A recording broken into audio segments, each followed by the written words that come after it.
Okay, good morning students. We will continue with the reproductive health chapter. So here in the last classes we discussed that contraceptive methods. So there are different types of contraceptive methods are there. And here in this session another important topic in this chapter is amniocentesis. So in the previous chapter already we briefly discussed regarding this amniocentesis, and here what is actually the amniocentesis and what is the procedure and where we use this technique. So this amniocentesis is also known as, it is a prenatal diagnosis.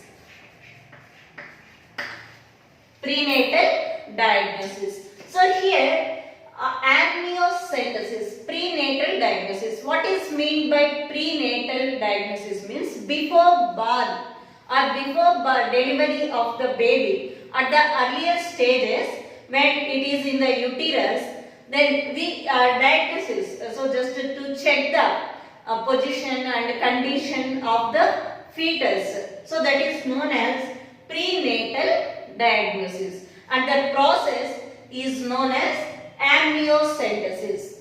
Why it is called amniocentesis? So here the first step, if you will see the procedure, the first step in this is amniotic fluid is collected. Amniotic fluid. So in the previous chapter we discussed what is amniotic fluid. So there are extra embryonic membranes are there in the uterus. So if it is the uterus, so here the fetus is present, and around the fetus there is a fluid which is amnion, chorion. So here the chorion layer or membrane, and then this is the amnion layer, and here in this amniotic fluid is present. That amniotic fluid is collected. Amniotic fluid is collected. This is the first step. So here how they collected this amniotic fluid? By using micro injection. By using a needle, a micro needle or micro injection is inserted through the abdomen of the female or of the mother. Then from that we will collect. So just like how we collect the blood sample. So in the same way, but here they use micro injection. Very small needle is used to collect the amniotic fluid, and the amount of amniotic fluid, it is very little bit of amniotic fluid is collected. So it is approximately 15 ml. 15 ml of amniotic fluid is collected by using micro injection, and this micro injection is injected through the abdomen and these uterine walls, and then from here the amniotic fluid is collected. And in the second step, so in this 15 ml of amniotic fluid, we already discussed that in this amniotic fluid, during the germ layer formation, some fetal cells are present. So from the fetus some cells are differentiated and they are present in the amniotic fluid, and that cells are especially, so these fetal cells, so in this 15 ml of amniotic fluid there are very less number of fetal cells are present. So that fetal cells are cultured outside the body. These fetal cells are cultured in vitro. So outside the body. In vitro means outside the body.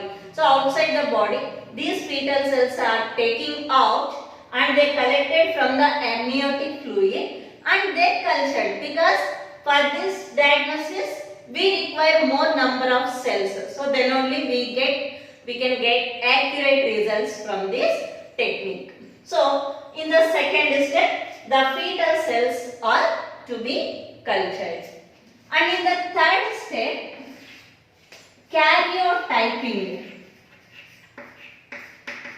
karyotyping process takes place. So what is karyotyping? Karyotyping means here the study of the chromosomal pattern. So we know that in the human beings there are 23 pairs of chromosomes are present. So first pair, second pair, third pair, so on up to 23rd pair. So in this karyotyping, they analyze how the chromosomal pattern is present. So the first pair, here the first pair, and this is the second pair. So this analysis of the pattern of the chromosomes is known as karyotyping. This karyotyping is done in the third step of the amniocentesis. And after analyzing this, so here up to the 23rd pair, so this is the 23rd pair, and up to this there are 22 chromosomes are analyzed. And here by this the karyotyping is done. So in this karyotyping they will observe, so it is the normal sequence or normal pattern. So in each pair there are 2 chromosomes are present without any defects under. That is the normal pattern. But so in case there is any defect or there is any extra chromosome, say for example at the 4th pair, if it contains one extra chromosome, then that is the defect. Or if there is no pairing of the 4th chromosome, only one chromosome is present at the 4th pair, it is also defect. Or even there are 2 chromosomes are there, but one arm is not completely not present. One arm, that is also defect. So like this, is there any defects are there in the karyotyping, in the chromosomal pattern? So that will be analyzed by using amniocentesis. So now we will come to the uses. So by using this amniocentesis, what could be what can be identified? The first one is, by using this, so the same thing, any abnormalities, so chromosomal disorders,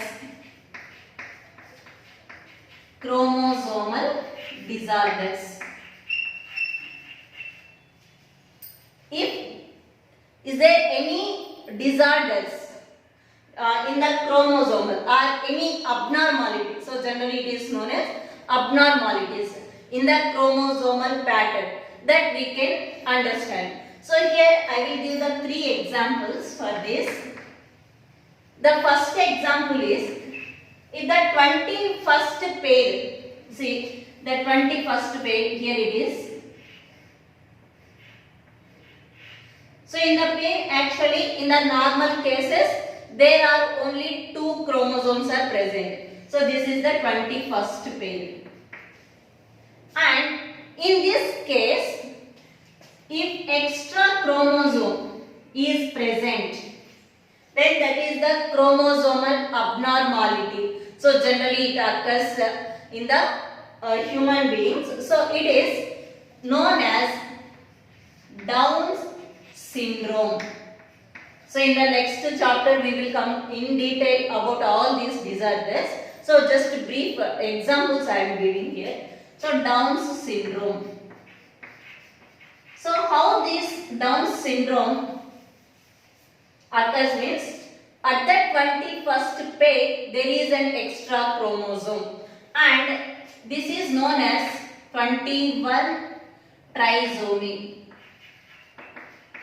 So trisomy means at the 21st pair there are 3 chromosomes. The 21st pair there is 3 chromosomes. So that is the one example. And another one is, the second example is Klinefelter's syndrome. Klinefelter's syndrome. So here at the especially in the females, it occurs in females. At the 23rd pair, these are the sex chromosomes. So 23rd pair is sex chromosomes, like XX in females and XY in males. So here, along with the 2X chromosomes, one Y chromosome is also present. So one Y chromosome is also present, and this condition is known as Klinefelter's syndrome. And the third example for this is Turner's syndrome. Turner's syndrome. So here, instead of 2 chromosomes, there is only one X chromosome is present. Only one X chromosome is present. In case of females, another X chromosome is absent. In case of males, one Y chromosome is absent. So this is known as, so generally there are 2 X chromosomes in females and XY in males. But in this case, in the Turner syndrome, so here X chromosome is absent, it is indicated by 0, and here Y chromosome is absent. So this is the condition where the one of the 2 sex chromosomes is absent. So that is Turner syndrome. So this type of abnormalities we can detect by using amniocentesis, and according to that we can give treatment, or if it is not possible, the delivery or the rid of the baby. So that is called induced abortion. So that maybe is the possibility. And another use, so this is the first use, chromosomal disorders.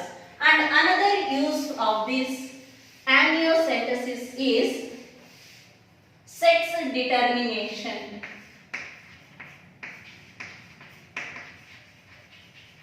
Sex determination. So here, by using this same karyotyping, so here by observing the 23rd, so here 2 chromosomes, this is the 23rd chromosome.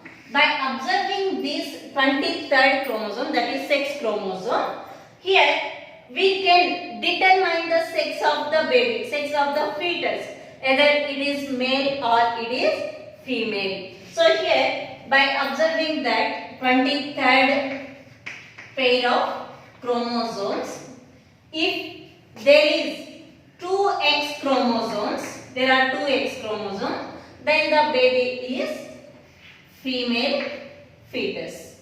And if there is 1 X chromosome and another one is Y, then it is known as male fetus. But in the most of the countries it is banned. So the sex determination is banned, including in India also. So that's why when exposing this karyotyping graph, then they will cover this 23rd pair of chromosomes. They do not expose that 23rd pair of chromosomes. So by observing remaining 22 pairs of chromosomes, we cannot determine. But when we come to the 23rd pair, then we can easily identify whether there are XX or XY, because X chromosome is longer than Y chromosome. So that is the reason, and we can easily identify then the sex of the baby. So that's why in the most of the countries it is banned to prevent the female feticides, and we know that generally in cases if it is a female fetus, then so many of the parents, more number of parents may go to the female feticides. So to prevent that, these sex determination by using amniocentesis or any other ways is banned in the world, in the so many countries. And another one is the third one. Third use by using amniocentesis is metabolic disorders. Metabolic disorders.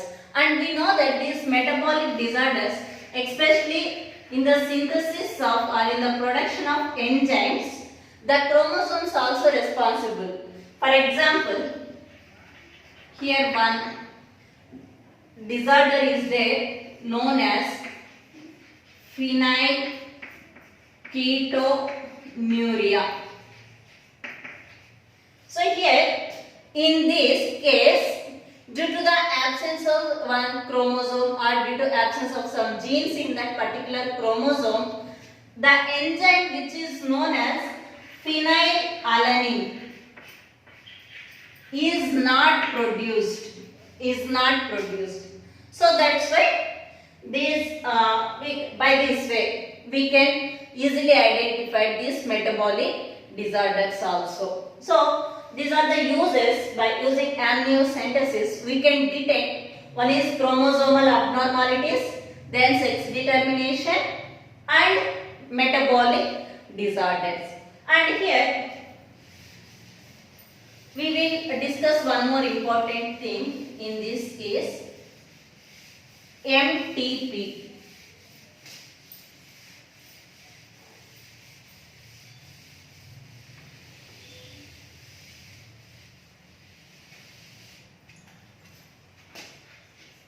MTP. So what is MTP? Means medical termination of pregnancy. Medical termination of pregnancy, or in simple words, in general words, it is known as induced abortion. So here, what is exactly meant by MTP? Why it is legalized in India and why earlier it is banned in so many of the countries. So MTP means, here the name itself indicates medical termination. So by the medicators or by the doctors, the termination of pregnancy. That means rid of unwanted pregnancies or removing of, in simple words we can say that, removing of fetus from the mother. So that is known as removing of fetus from the mother's uterus or from the mother's womb by using medicators. So by using medicators is known as medical termination of pregnancy or induced abortion. Before the fetus is fully developed, before that only the removal of that fetus from the mother's womb. So there are so many reasons, but earlier it was banned in India. Reason, by using this MTP, the number of female feticides has increased a lot. So female feticides, if the parents came to know if it is a female fetus, then they will go to medical termination of pregnancy. So that's why in India earlier days it was banned. So to prevent female feticides. And again in the year of 1971, this MTP is legalized. It is legalized by the government of India.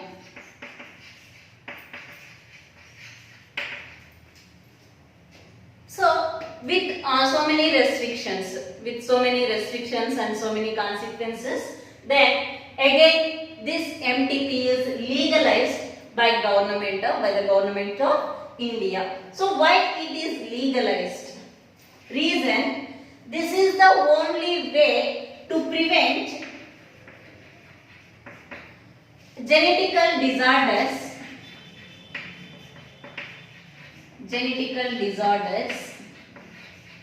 See, for example, in the fetus, they identify any genetical disorders as we discussed earlier, or any metabolic disorders. If there is no treatment for that, if it is not possible, if that treatment is not possible, this is the only way to remove the fetus. Otherwise, the fetus born with so many defects.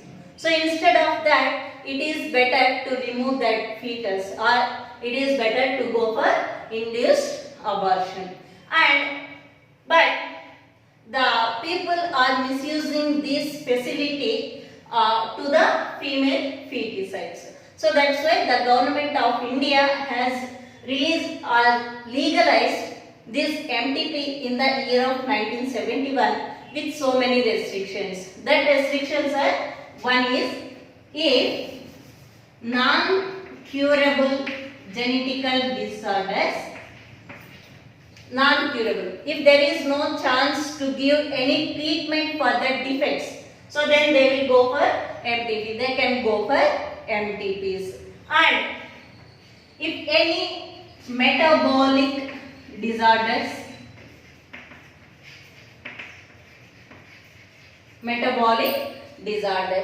or if the pregnancy is caused by unprotected intercourse,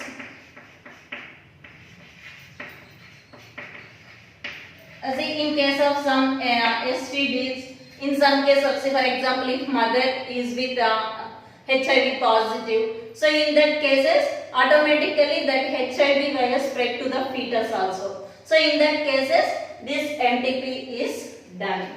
And in another illegal actions, like in the pregnancies due to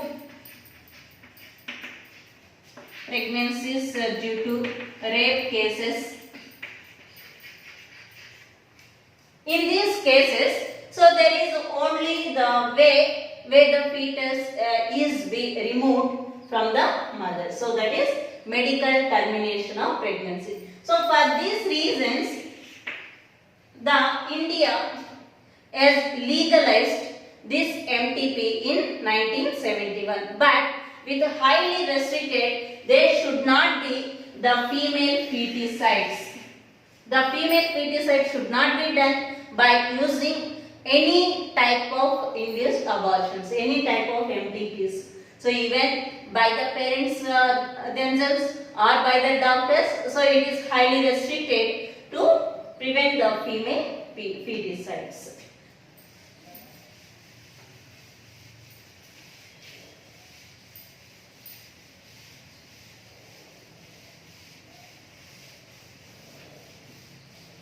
And another one here it is in this chapter.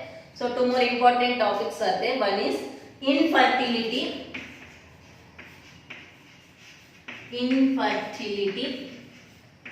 And another topic is STDs, sexually transmitted diseases. So here in this class we will just recall the infertility. So what is infertility? This word is derived from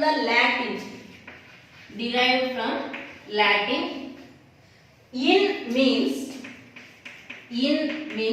not. In means not, and fertilis means fruitful. So here infertility definition wise, it is a biological condition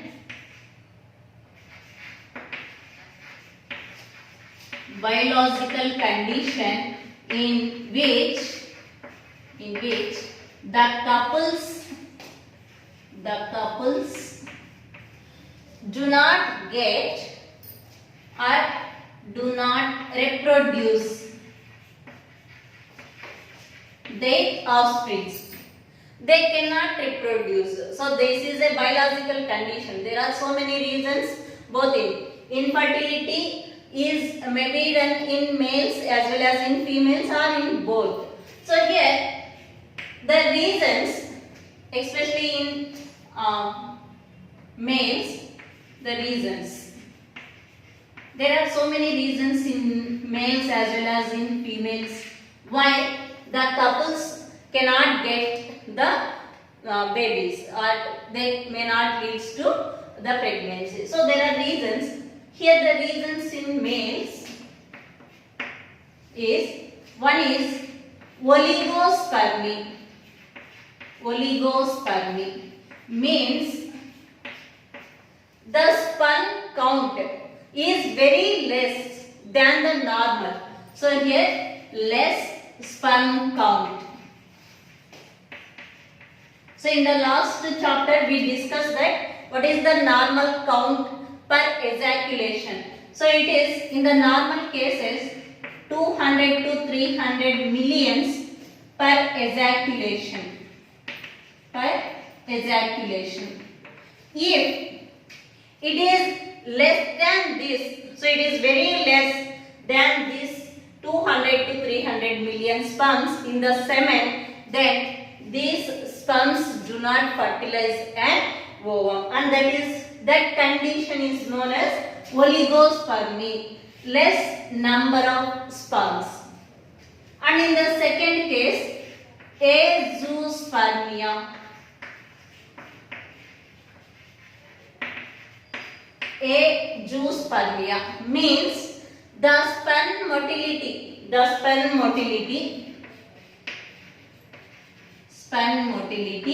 affected. They cannot motile. The sperm motility is not present. The sperms cannot motile, cannot move in the female reproductive tract. So other than these two reasons, there are some more reasons, that is the physiology of the sperm.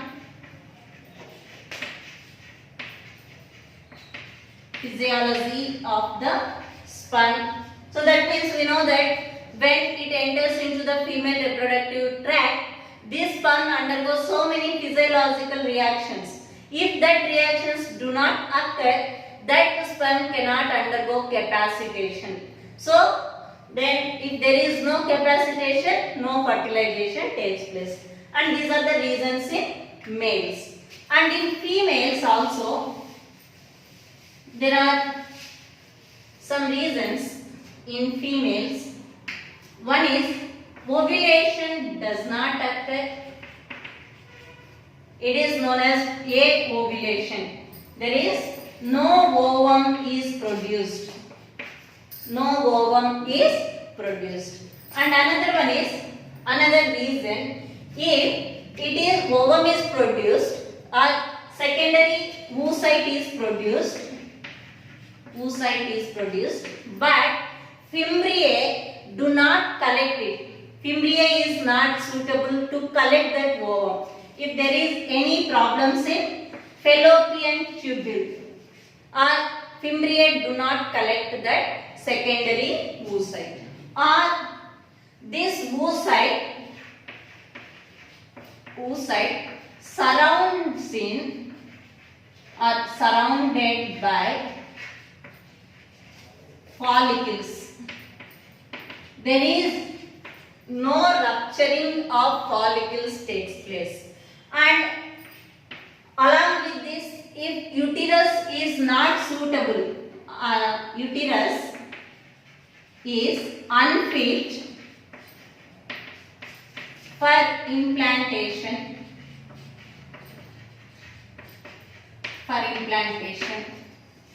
or endometrium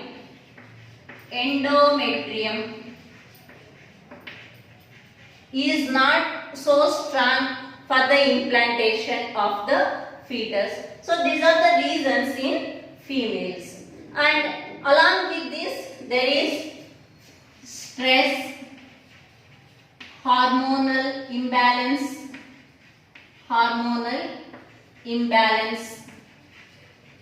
and their nutrition habits, then drugs, alcohol. So these are also other reasons where the couples do not reproduce. They cannot reproduce their babies, and that condition, that biological condition, is known as infertility. So here, infertility, to overcome from this problem,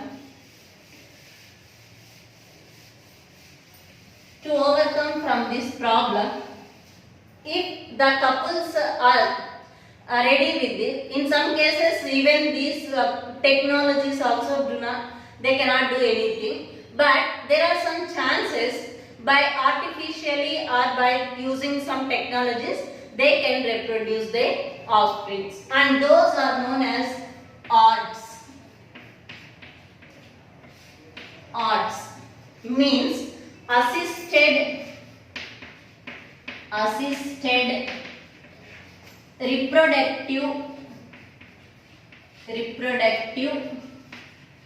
technologies.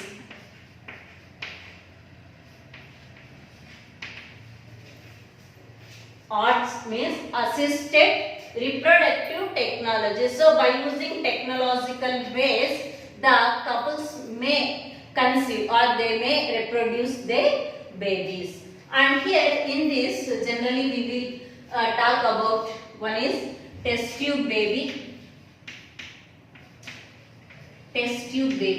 So it is in general words, but it is actually known as in vitro fertilization,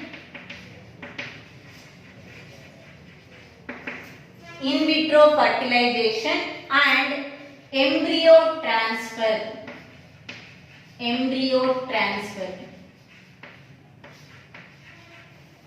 And in abbreviation it is known as IVF and ET.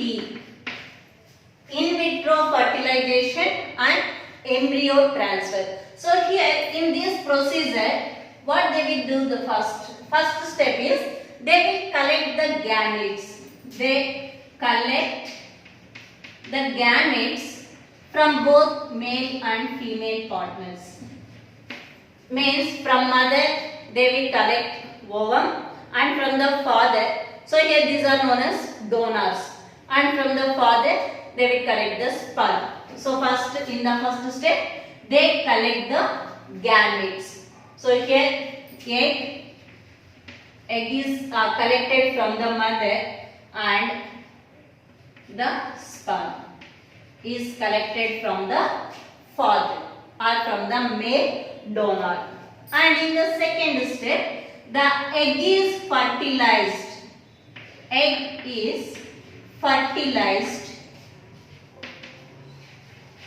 In vitro. It is very important to remember. So egg is fertilized not in the female reproductive tract. So it is in vitro. So here in vitro means outside the body. That means in laboratories, but they provide by providing all suitable conditions. Whatever the conditions present in the female reproductive tract for the fertilization. The same conditions will be provided in vitro in the laboratories. So provide same conditions. That means temperature, pH level. So these all they will maintain in laboratories to fertilize egg with sperm.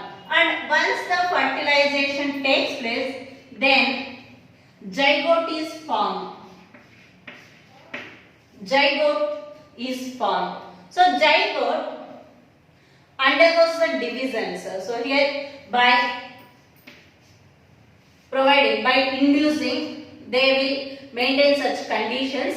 So the zygote also starts divides. And this zygote, after some divisions, generally in some cases it is 8-celled stage, it is transferred into the female reproductive tract, or it is at 32-celled stage. 32-celled stage. So it is transferred to the female reproductive tract. So that's why it is known as in vitro fertilization. That means fertilization takes place outside the body, and embryo transfer means at these stages the embryo is transferred into the female reproductive tract or into the mother's womb. So if it is transferred at this stage, this is transferred to fallopian tube. Fallopian tube. And if it is transferred at this stage, then it is into the uterus. Directly into the uterus. So this is the one method. And this test tube baby, why it is known as test tube baby means, here the people generally think that whole baby is produced in the test tube, but it is not entire baby. Only at this stage the fertilization and zygote divisions takes place outside the body. Then the remaining process will take place as usual in the uterus.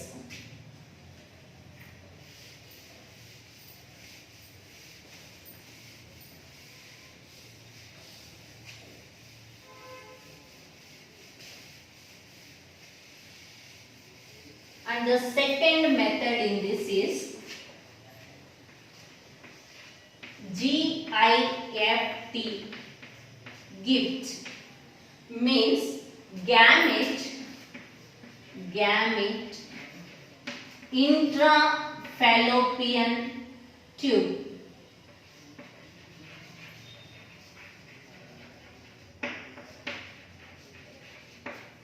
So here the gametes are transferred into the fallopian tube, where in some cases, so for example, if the sperm count is very less, so in that the 2 to 3 ejaculations are collected, and from that the sperms are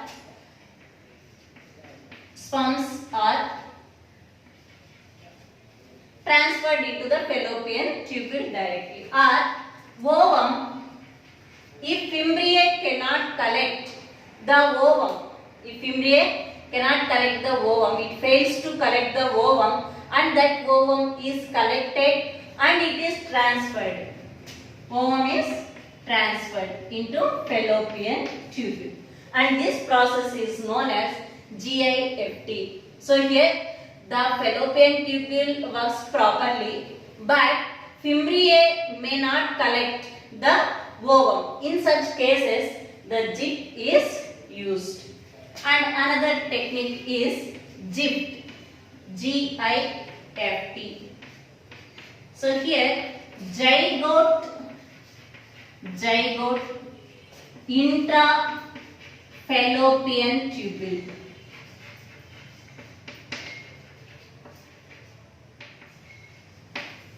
Zygote intrafallopian tubule. So as we discussed in the first step, the zygote, the fertilization takes place in vitro conditions, that means outside the, and zygote is produced, and that zygote At the eighth celled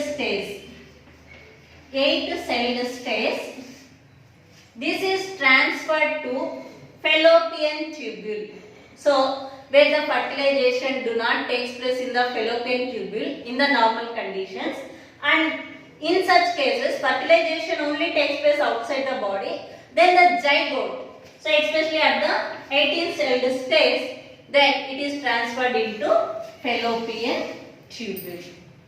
And the fourth one is intrauterine transfer. Intrauterine transfer. Intrauterine transfer means here after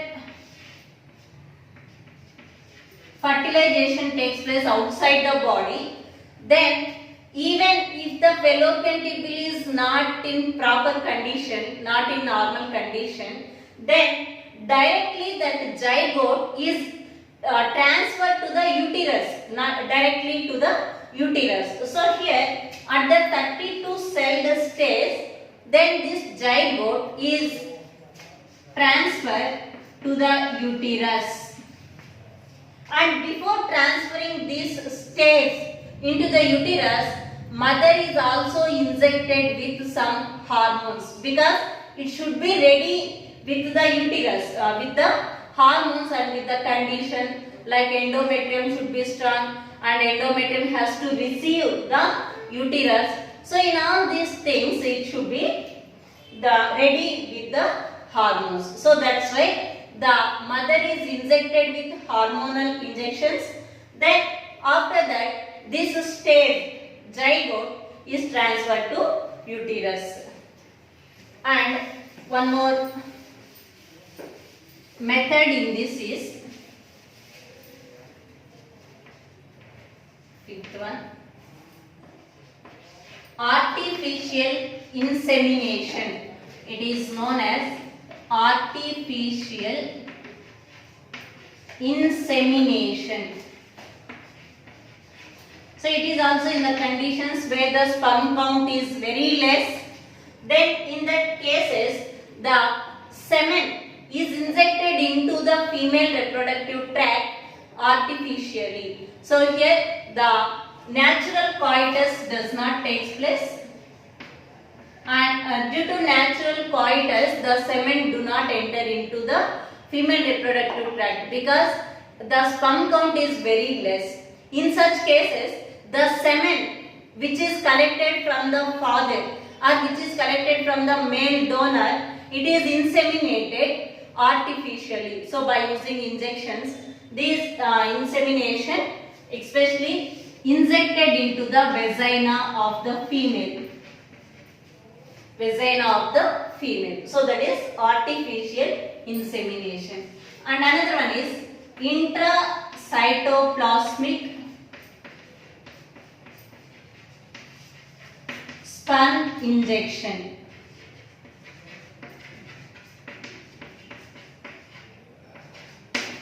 IC SI. So here in this the ovum, here the membranes, egg membranes are present. If the sperm, so here the sperm fails to dissolve these membranes, these all zona pellucida, corona radiata. In such cases the sperm is directly inserted into the cytoplasm of the ovum, because here the nucleus is present where the fusion takes place. So this sperm is directly inserted into the cytoplasm of the ovum.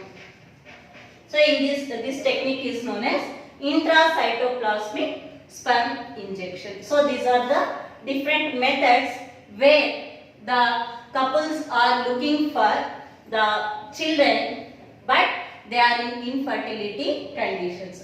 So even if these methods also fails to get the babies, then our government of India permits to take adoption.